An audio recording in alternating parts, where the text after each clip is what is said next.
আমাদের অধিকারের জন্য একসঙ্গে দাঁড়াতে হবে। আমাদের ভবিষ্যৎ আমাদের ঐক্যের উপর নির্ভর করে। আসুন একটি নতুন সমাজ গড়ি। মানুষ চায় না নীতি, মানুষ চায় সুবিধা। একটা ভোট, একটা নোট, এই তো রাজনীতি। আজ নিলে কাল কি হবে?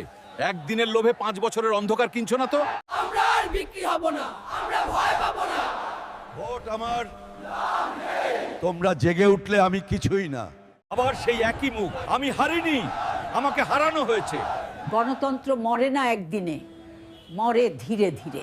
আর ভোট আমি দেব, যাকে খুশি তাকে দেব, কিন্তু কোনো চোরকে দেব না। চোর ডাকাতের মার্কা সবই শালার ভুয়া ডারকা।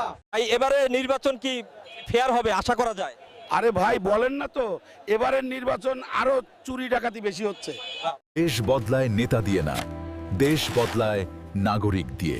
আমাকে রক্ষা করো, আমি তোমাদের ভবিষ্যৎ রক্ষা করব। ভোট আমার অধিকার, ভয় নয়, লোভ নয়। সচেতন মানুষই গণতন্ত্রের পাহারাদার।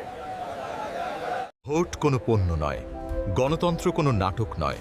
পরিবর্তন আসে সাধারণ বাঙালি মানুষের সাহসী সিদ্ধান্ত থেকে। হতে হবে না, ফেরে যান, সবাই সরান। গন্ডগোল করবেন না। স্যার, ভোট কেন্দ্রে যে মারামারি হয়েছে সে সম্পর্কে আপনি কি বলতে চান? আমার আসলে কিছুই বলার নেই। আমাদের দেশের রাজনীতি হচ্ছে সবথেকে নোংরা রাজনীতি। Right. যদি আমাদের দেশের রাজনীতিবিদরা ভালো হতেন, তাহলে আমাদের দেশ সত্যই একটি সোনার বাংলাদেশ হতো। সত্যি বলেছেন স্যার। আপনার কাজ সত্যই খুব অনুপ্রেরণাদায়ক। ধন্যবাদ। আসলে আমি শুধু আমার সেরাটা করার চেষ্টা করি, সবটাই দর্শকদের ভালোবাসার জন্য।